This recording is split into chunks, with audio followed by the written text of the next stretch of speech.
Queridos irmãos e irmãs, a Igreja sempre aproveita os últimos domingos do tempo comum, aqueles que a gente já acabou de passar, e também esse primeiro domingo do Advento, para falar sobre essa verdade da nossa fé, que é tão fácil a gente se esquecer, e no entanto a gente professa ela cada vez que reza o credo, que Jesus virá ainda uma vez na sua glória para julgar os vivos e os mortos. No início do cristianismo, como nos atestam os escritos do Novo Testamento, os cristãos viviam numa grande expectativa, pensavam que ainda na geração deles iria acontecer essa segunda vinda, porque ali não faltava mais nada, e realmente não faltava mais nada. O mundo já tinha sido desmascarado na sua maldade, o mundo já estava julgado pelo evento da paixão, morte e ressurreição de Cristo, e o Espírito Santo já tinha descido sobre a Igreja para manifestar a verdade da fé. Então, eles pensavam que o tempo era um tempo curto no sentido cronológico, ou seja, que faltavam poucos anos, poucas horas, poucos minutos para a vinda de Cristo. Depois, pouco a pouco, como esse tempo, esse evento não aconteceu no tempo cronológico como eles pensavam, pouco a pouco muitos cristãos foram se esquecendo dessa segunda vinda de Cristo. A gente não pode nunca esquecer dela, porque ela é fundamental para a nossa fé e para a nossa vida. A esperança, a expectativa da segunda vinda de Cristo, ela altera profundamente o nosso comportamento, nosso olhar sobre o mundo, nossa maneira de viver. A gente nunca pode se esquecer dela.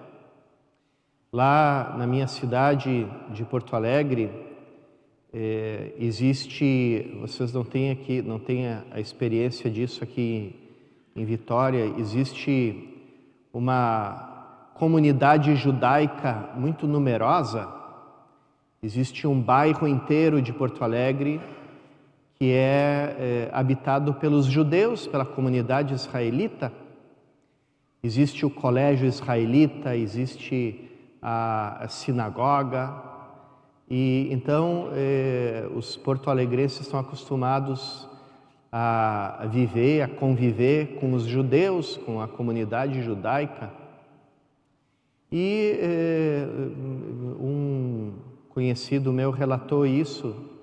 Ele perguntou para um judeu, para um amigo dele judeu, eu também tive vários amigos judeus, perguntou para um amigo com quem ele tinha confiança, ele disse: vocês, judeus, vocês continuam esperando o Messias?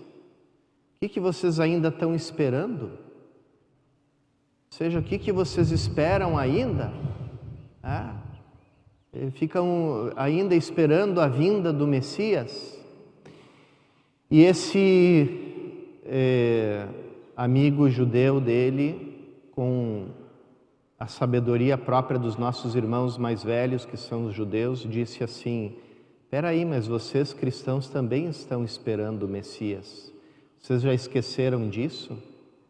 Que vocês também estão esperando o Messias? E essa resposta, ela é certíssima.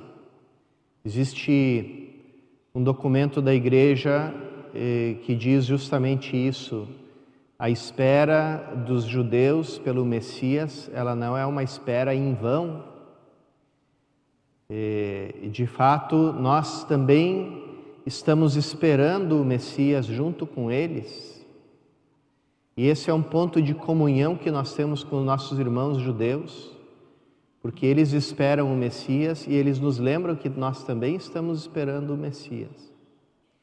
E a única diferença é que, quando esse Messias que os judeus tanto esperam, quando ele chegar, nós vamos encontrar no rosto dele os mesmos traços daquele Jesus que já veio e que nós conhecemos e que vive entre nós de forma misteriosa na liturgia da igreja, né? Na presença da igreja. Então, essa é uma verdade que a gente nunca deve esquecer. E aqui o que deve reger a nossa espera de Cristo, da vinda de Cristo, não é o relógio, não é o calendário, não é o tempo cronológico, porque Jesus Cristo de propósito nos escondeu o dia e a hora, né, da sua segunda vinda. E ele fez isso por um propósito que é muito claro no Novo Testamento, que é que a gente esteja sempre preparado. Porque imaginem que a gente soubesse o dia, a hora, a data, né? O mundo inteiro ia fazer como nós bons brasileiros fazemos, né? Deixamos tudo para a última hora, né? Só vai ser lá no ano 5.597. Então é muito tempo ainda, ninguém precisa se preocupar com isso. Quando faltar uma semana, a gente se converte, né? Então, essa não é a forma de a gente viver a esperança, a nossa esperança. Porque aqui tudo se trata disso, de viver com esperança. Na segunda leitura, esse trechinho da carta aos Romanos que a gente escutou, São Paulo fala de viver segundo o dia ou viver segundo a noite, porque é na noite que se cometem as maldades, os roubos, as imoralidades, é na noite que se faz tudo, porque o escuro, a escuridão, esconde as obras más. São João diz no seu Evangelho, quem pratica o mal não gosta da luz, prefere as trevas, porque ele não quer que sejam reveladas as suas ações más. Então São Paulo diz assim, não, essa noite já está acabando, o dia já vem chegando, e a gente, antes de com o dia, de acordo com a luz. E é assim que o cristão, no meio do mundo, ele manifesta o mundo futuro, o reino de Deus, se revestindo, como diz São Paulo, das armas da luz, revestindo. O que quer dizer vestir as armas da luz, ser revestido pelo Senhor Jesus Cristo? Isso significa uma forma de agir, uma forma de nos comportar, porque todo esse elenco das obras da noite, de que fala São Paulo, as orgias, as imoralidades, bebedeiras, glutonerias, brigas, rivalidades, elas são próprias do desespero, elas são próprias de um mundo, de uma cultura que não tem esperança. Então, quem não tem esperança diz no seu coração, como o trecho do Antigo Testamento que diz, comamos e bebamos porque amanhã morreremos. Quer dizer, se você não tem mais esperança, você faz, você age como um desesperado.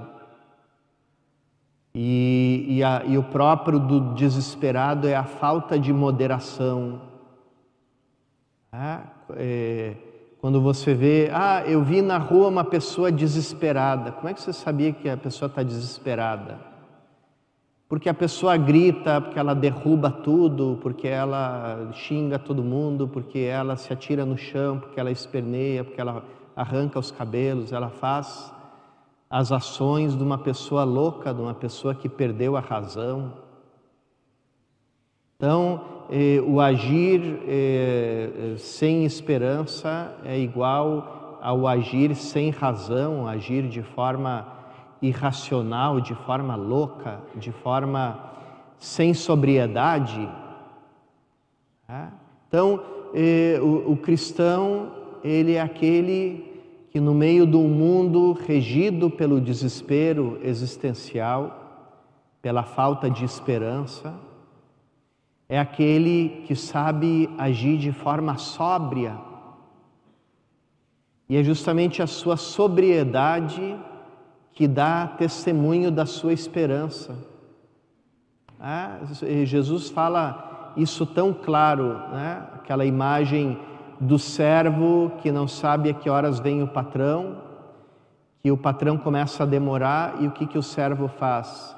Começa a comer e beber com exagero e bater nos outros empregados. Então, quem age assim, age com desespero, age de forma que manifesta a desesperança no seu coração. Então, esse tempo do Advento nos ajuda a viver com essa sobriedade, porque se nós não temos que olhar nem para o relógio, nem para o calendário para a vinda de Cristo, para esperar a vinda de Cristo, para onde que a gente olha? A gente olha para o nosso amor. O amor faz com que a pessoa esteja sempre pronta. O amor não fica olhando para o relógio. Ela espera, a pessoa que ama espera a pessoa amada o tempo todo. Porque ama, porque sente falta, porque quer e deseja a presença. Então, agir segundo a luz, agir segundo a nossa esperança na vinda de Cristo, também é o agir com amor e manifestar o nosso amor a Ele nas nossas obras, nas nossas ações, nas nossas palavras. Então, vejam que a espera da segunda vinda de Cristo, ela tem consequências muito práticas para nós, na nossa vida. Elas mudam, alteram a nossa forma de ver as coisas, a nossa forma de nos comportar. E é aqui onde a gente é chamado a dar um testemunho para o mundo. A gente vê como também no mundo as pessoas se desesperam por coisas passageiras e não se dão conta de que tudo aquilo, toda essa realidade que é própria do mundo é uma realidade destinada a passar, a terminar. E a gente é chamado a dar o testemunho disso. Que pena se nós cristãos, nós católicos, nós entramos na mesma espiral de desespero, de desesperança, de desânimo, e também com as suas consequências, a falta de moderação, a violência, as rixas, as discórdias, que são próprias do mundo, são próprias de quem não tem esperança. Pelo contrário, irmãos e irmãs, a nossa caridade, nosso amor, nossa atitude de humildade, de serviço, a nossa sobriedade, dê testemunho de que nós já sabemos que o mundo está julgado e que esperamos a vinda de Cristo, nosso Salvador.